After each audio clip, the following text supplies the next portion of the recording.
Hey guys, it's me Arlene, Delicious Delights, and welcome to my channel. So today's video is going to be my go-to summer fragrance wardrobe for 2020. I have 10 fragrances here. Obviously, with any of these, you can wear these in any season, but for me, I just prefer to wear them when it's getting hotter out. And finally, where I live in Holland, it's starting to get warmer, and I'm just so much looking forward to all of these. So they're not going to be in any specific order, but I will say that I will leave my top 3 till the very end of this video. So let's begin here. We have number 3, L'Imperatrice, super popular in the community already. This one I've loved for so many years. It's my second bottle, and to me it's just a fresh, watery, clean, sweet watermelon / kiwi scent, and also some mixed fruits. I literally just smell like I am a fruit salad wearing this with all of the juices at the bottom of the bowl there, and just like splashing that on me. So it's the perfect thing to wear when it's super hot outside and I don't know what to wear and I just want something just uplifting and just happy. And this is definitely like a staple in my opinion, in my collection, and I absolutely love it. So that's the first one. Next up, we have a fragrance from the house of Mugler. Familiar bottle design, Alien. This is the Alien Fusion version, flanker. My absolute favorite of the Aliens. I think that it doesn't get a lot of attention though. It's mostly about the regular EDP and probably the Essence Absolute. But this one I find to be the easiest to wear. It's the most versatile too. It's a lot sweeter. It is a gingery tuberose scent and spicy, and it's just light enough to be able to wear all season long, in any season actually. But yeah, this one is just stunning, and this bottle is stunning. And it just reminds me of like a very big ruby gemstone that is just sticking out from my collection whenever I open my door where my perfumes are. So Alien Fusion by Mugler. Next up, we have a fragrance from the house of Guerlain, and this is called Idylle Love Blossom. This is a flanker of, obviously, of the regular Idylle, which I absolutely love. The regular Idylle focuses a lot on the lily of the valley. This one is more on lilac. It's a fresh green scent, very, very floral. Let me get a whiff here. Yeah, it's super elegant, I think. It's just very realistic. It reminds me of like a sparkling pond with like lily pads like just floating on top there, and just a lot of surrounding nice green lush greenery around, and it's like in some forest, enchanted forest or something like that. It's very light and airy, and it's just an amazing masterpiece, I think. If you do get a chance to try this, especially if you like the regular Idylle, then you probably would like this because it has just that nice watery, fresh, clean, almost ethereal kind of feel, I guess. So Idylle Love Blossom.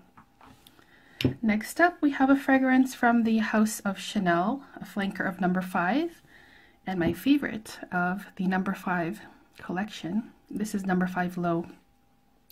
So I find this one to be like a classy and elegant scent. It kind of makes me feel put together when I'm feeling like a mess. It just really does make me feel more responsible. I don't know why it does that to me, but it's just a sparkling, clean citrus scent.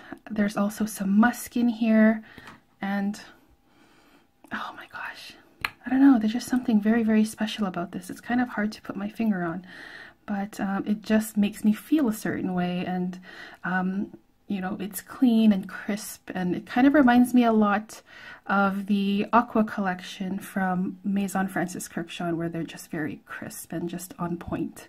And I find like this to be the perfect watery, sparkling perfume that is just, you know, makes me feel a certain way. And so that's why I love it. Number 5 Low by Chanel. Next up, we have a fragrance from the house of Hermes. This is a flanker of Eau de Merveilles, and this is their Eau de Merveilles Blue. flanker from Hermes. So this is also a very sparkling and fresh scent. This one is not your typical aquatic scent. I don't own a lot of aquatics, but this is going to be definitely one of my favorite if I had to choose one. And I have reviewed this as well. It's a salty, fresh, clean ocean aquatic, like say if you were just to take a dip in the ocean and you still have that salty scent on your skin. It is so refreshing and clean. There's also something darker in the base here, kind of smoky, and it's just such an interesting scent that really does just, I don't know, it just reminds me of what great perfumery is. And I think Jean-Claude Elena did this one, so, you know, there you go. So Eau de Merveilles Bleue, definitely one to try on your skin for sure if you're looking for a sparkling, aquatic, salty scent. Okay, next up we have a fragrance from Guerlain again. This is from their Aqua Allegoria line. This is Mandarin Basilic. Probably my favorite from the Aqua Allegorias. I pretty much liked everything that I've tried from this collection, so I think you really can't go wrong. They are quite light and fresh. They don't last super long, but you know, in the summertime, sometimes we need that. We just need something as a quick and happy pick-me-up, and Mandarin Basilic is definitely perfect for that. It's obviously a mandarin scent, mandarin orange. It's very watery, realistic. It doesn't smell cheap or anything like that. And it doesn't smell like cleaner, as sometimes orange scents can do. A little bit of green there with basil and some woods in here, but mostly it's just a mouth-watering mandarin scent that I absolutely love. And you can layer this with other perfumes just to add like an orange kind of kick to any perfume. So yeah, Aqua Allegoria Mandarin Basilic by Guerlain. Next up is a new fragrance in my collection, but I have been wearing it a lot. You can see the level in here, but this is 4711 Jasmine. This is a very affordable scent. You can buy this for around 20 euros. They came out with the floral collection last year in 2019, and they had rose and lilac as well, but I was most interested in the jasmine. And yeah, look at this. I've had this for like a week and a half, and I've used so much of it. This is the kind of perfume that I just spray and spray and spray over and over again, kind of like just, you know, topping up every so often. And when I do, I'm not really shy to just, you know, spray away, because it never really feels heavy or cloying. It doesn't last very long. It's an eau de cologne. It's just literally a quickie, I guess.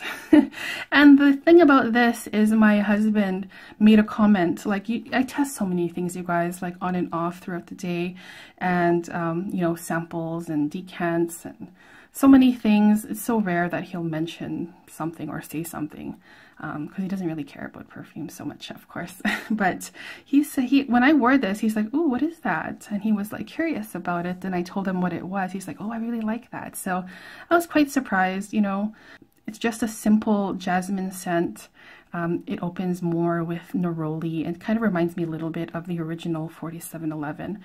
Simple, fresh, and perfect for the summer. Now we are at the top three here. These are my favorites for the coming season. This is another fragrance from the same house, the 4711, the one that I recently got literally like less than 2 weeks ago. This is Aqua Colonia Lychee and White Mint. Believe it or not, you guys, this is another fragrance that my husband commented on. He didn't know what it was, but he did ask me, like, I really like whatever you're wearing right now. And this is Lychee and White Mint. It's also another one that I've been spraying like crazy. So I've used maybe 10 mils at least, maybe more. It's a 50 ml bottle. And yeah, I've used it that much. So, you know, it's the kind of things that I can just spray and spray and spray. I don't mind. It doesn't cost a lot of money. And it just smells so nice with that lychee and white mint, self-explanatory.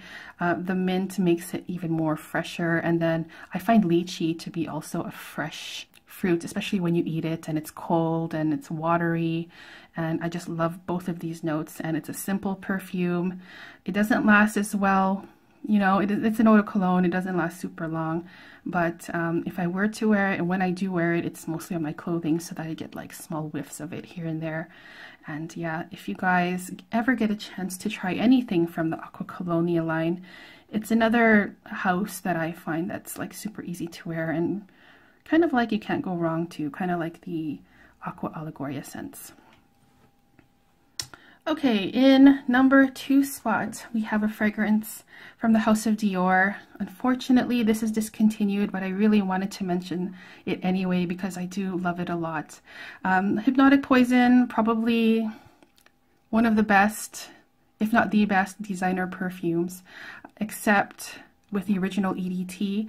I find it to be quite heavy sometimes, and you can't really, for me, I don't like wearing it year round. It's more so a cooler weather scent. But then they came out with this flanker, Eau Sensuelle. This is a fresher, lighter version. It doesn't have like that heavy marzipan texture to it. It has the smell of it in here, but it doesn't feel heavy at all. They've really taken out that heaviness, and they've added, well, there's vanilla in here, but they've added some ylang ylang and some orange blossom just to make it a little bit more fresh and uplifting, and that's exactly what this accomplishes. It is just such a beautiful flanker of Hypnotic Poison, and one that I find that you can wear so easily throughout the year, even in the summer. And because I'm such a huge fan of Hypnotic Poison already, I'm so glad that they came out with this version. As I said, that is more versatile in my opinion. So yeah, if you guys get a chance to try this, especially you fans out there of this, the original, please do. It is fantastic, and I was so lucky to pick this one up. Okay, finally, we are at number 1, you guys. The number 1 summer perfume, my go-to perfume for 2020, is from the house of Hermes. This is Le Jardin de Monsieur Lee, the garden, Monsieur Lee's garden. Oh my gosh, you guys, this was a love at first sniff. I have reviewed this. I can link it down there. Actually, if I reviewed any of these, I'll just leave everything down there. But anyways, this is a fresh, clean, crisp, perfect summer perfume, you guys. It is like having the zestiness of grapefruit, orange, mandarin, and I think the main note in here is kumquat. I'm not really familiar with that note though, but to me it's kind of like a cross between orange and mandarin. There's also mint in here that puts a little bit of greenness in here. It makes it even more fresher. It is absolutely amazing. It lasts well as on my skin too, and I just love this. This is literally heaven in a bottle. So yeah, I would really recommend you to try this perfume if you haven't already. I find the perfumes from this collection in general absolutely fantastic. I'm not so crazy about the Sur la Lagoon. I will have to revisit it, but yeah, this one I love so much, and I will definitely be wearing this. It's my second bottle. I gave a bottle to my mom because she loved it too. So yeah, I'm so happy now that I have it back in my collection again. So yeah, that was my list, you guys, of my top 10 go-to summer perfumes for 2020. I would love to hear your opinion on any of these. Also, you can let me know which fragrances you'll be wearing this summer. Would love to hear that. Thank you guys for watching. I hope you guys are doing okay, and I'll see you guys in the next video. Take care, guys. Bye-bye.